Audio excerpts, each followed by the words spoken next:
Coming up on today's edition of the Bulls Report, we're going to be talking about DeMar DeRozan and if a possible contract extension could be coming his way. Today was the first day that he was eligible to receive that. Then we're also going to be talking about the Bulls possibly signing Dion Waiters and Harry Giles. They are attending both of their private workouts. And then Adama Sanogo signed a two-way deal with the Bulls last night. We'll be going over how he played in the Summer League and how I think he could impact the Bulls in this upcoming season. But anyways, let's get into it.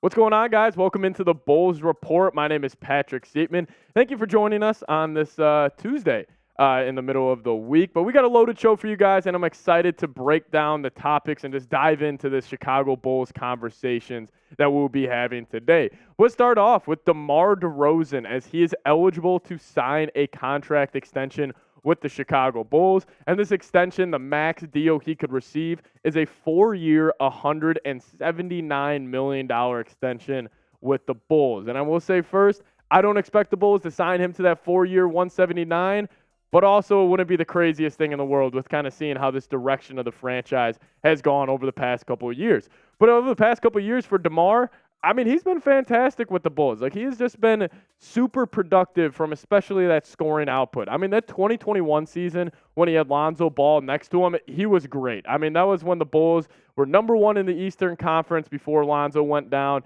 And DeMar was really, he was having himself one of his best years of his career. He was averaging 28 points a game, 5.2 rebounds, 5 assists with really solid efficiency from the field. But the number one number that I think gets undervalued in DeMar's game is those assists per game. And I think San Antonio really got that out of him when he went with Pop. We really saw him kind of up his playmaking a little bit, but really solid assist numbers over the past 4 seasons as well for DeMar. But his advanced shooting numbers, this kind of sums up his game. I thought this was pretty funny. Like, when I'm diving into these stats a little bit, like, this is exactly how I thought it would turn out. We know DeMar's not the best catch and shoot guy. He shoots 39% from the field. We know he loves his pull-up jumpers, get to that mid-range, put the ball on the deck, and just rise up over a smaller defender. He was solid, 47.8% in this past season. And then at less than 10 feet, actually DeMar a little better than I thought. He was one of the top guards in the league at getting to the rim and finishing. He finishes at 64.2% at less than 10 feet from the field. Overall, I think DeMar, I think it would be a good addition to bring him back. But I'll ask you guys this question.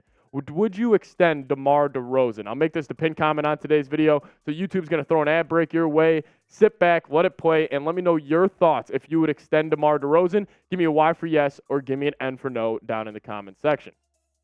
I would bring him back. I actually have been a fan of DeMar's time in Chicago. Obviously, the overall team success has not gotten to a point to where we want it with the LaVine, Vooch, and DeMar big three. But specifically DeMar's game, I've been a fan of him, and I would bring him back, maybe not to that 4-year deal due to DeMar's age. I just think eventually that would be a bad contract. But maybe bring him in for a 2-year, $60 million deal, $30 million a year. I honestly don't think that would be that bad of a contract, and I do think DeMar would agree to that because I don't know if you would get any more annual salary anywhere else. But some pros to DeMar and why I would bring him back. I think people undervalue this a lot more than you think in the NBA right now. Veteran leadership. I mean, we saw Derrick Rose get signed to the Memphis Grizzlies for a 2-year deal, not for his on-court production, but for what he's going to bring off the court and kind of the mentorship he's going to bring in that Memphis Grizzlies locker room, which is much, much needed. And I do think he's just a good overall role model and just a good kind of father figure for a lot of these guys when the Bulls bring him in, whether it's, the young guys in free agency or obviously the young guys we drafted.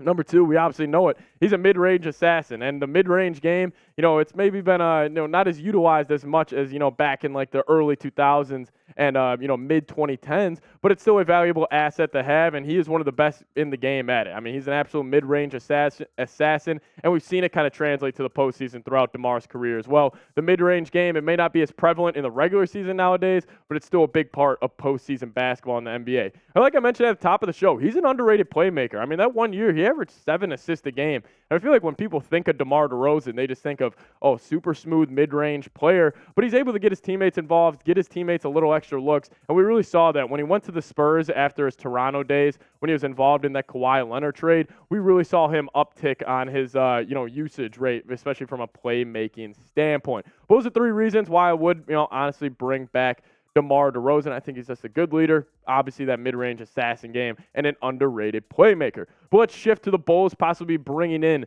two, interesting prospects, some highly touted recruits here, especially coming out of high school. But the two names that they're attending their private workouts today are Dion Waiters and Harry Giles III. If you guys don't remember, Harry Giles, one of the highly touted high school recruits. Then obviously injuries have really derailed his career. Let's focus in on here with Dion Waiters at first. Obviously, Dion has not lived up to, the hype he had coming out of college. But, he had his best kind of stint during his NBA career with the Miami Heat. In 123 games, he was solid for the Heat. 14 a night on okay efficiency from the field, 41.3 from the deck, and then 36.8 from deep. Overall, Dion, he's just kind of that playground hooper type of style. Like, you toss him the ball and you see him on the park, like, he will blow you away. Like, he's got sweet handle.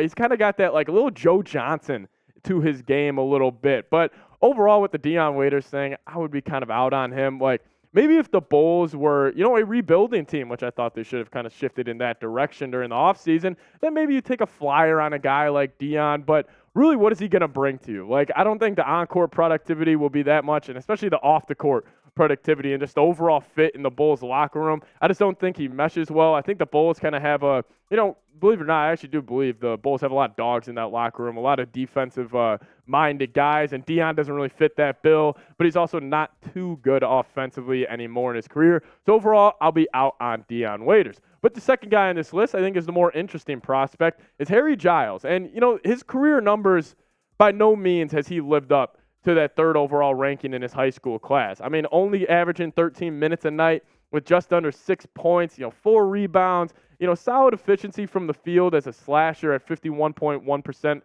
from the deck. But from deep, he's never really been able to develop that three-point shot in his NBA career. But kind of getting to know and getting to understand who Harry Giles is as a whole. He is 6'11" with a 7'3" wingspan. Like, that's why he was the third-ranked national player coming out of college when he went to Duke.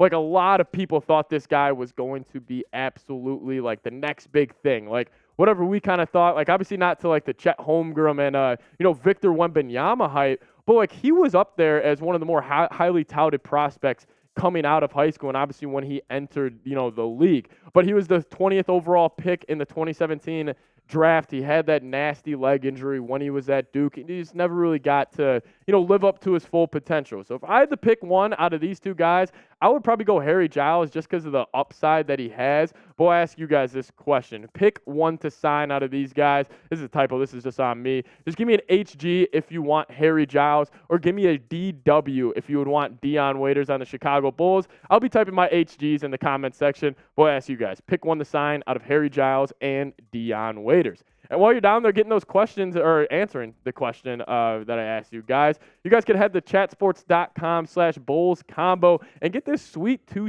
t-shirt combo pack over at Fanatics right now. I actually just got mine, so you guys will probably be seeing me rocking these shirts on the show anytime coming up in the future. But if you guys go to chatsports.com/Bulls combo, it's a great deal going on, and plus these shirts are sweet to wear as well. So one last time, chatsports.com/Bulls combo. The link will be in the comment section and the description of today's show. We'll round out today's show by talking about Adama Sanogo, as the Bulls signed him to a two-way deal and a two-way contract for this upcoming season.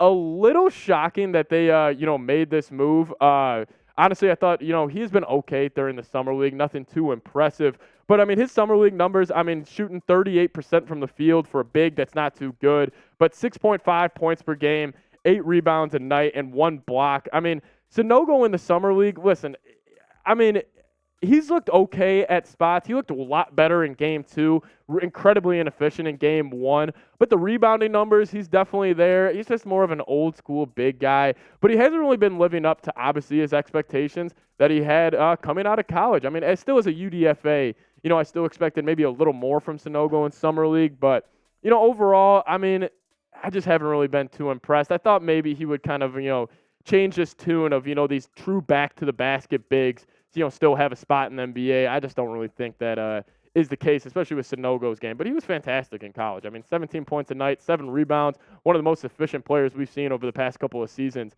in college basketball. But the overall scouting report with Sanogo, he's 6'9", 245, not the tallest big by any means. A lot of these guys obviously are, around that 7-foot mark, but he's got really good size to him, and it really helps him create space as well. Like watching these summer league games, like he'll bump somebody and he'll just have this area of space around him, which is incredibly value skill, to have. And that obviously helps with his rebounding. He's a great rebounder. That's one thing that will translate from the college game to the pro game no matter what. But he is an old school big, and I think that's almost a negative for him. Like, he's the guy, you throw it back to the basket, like he makes one quick move, jump hook, left to right shoulder, but that's it. That's really his whole offensive arsenal. He doesn't really have a mid-range game. He's got a pretty decent push shot, though, so I will say maybe if he could, develop a pick-and-pop mid-range game, he could find himself his way into the league. But the overall skill, especially offensively, just isn't really there too much. And then also moving laterally. Like, he's really struggled with that during the summer league. Like, we saw Kenny Lofton, by no means is he the quickest guy in the world, but he has a quick first step for a big.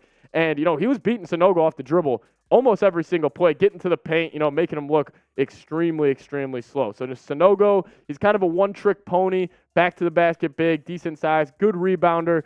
But again, he has his, inefficiencies that he just, I don't know if he'll be able to mask over in his NBA career. But I'm excited to have him, so you guys should show him some love down in the comments section. Type his jersey number 21 down in the comments section. I'm excited to have him. Obviously a big-time name, big-time college player. So maybe he can, sit in the Bulls, G League unit and just kind of develop there a little bit. Maybe he'll have a couple good games for the Windy City Bulls. But overall, I don't really think he'll be too impactful this upcoming season. But show him some love. Type 21 below. And as always, thank you guys so much for watching today's show. Make sure you guys are subscribed. Any news and rumors that come out around your Chicago Bulls, we'll have a video for you guys covering it and breaking it all down. So hit that subscribe button. We'll see you guys next time. And as always, go Bulls.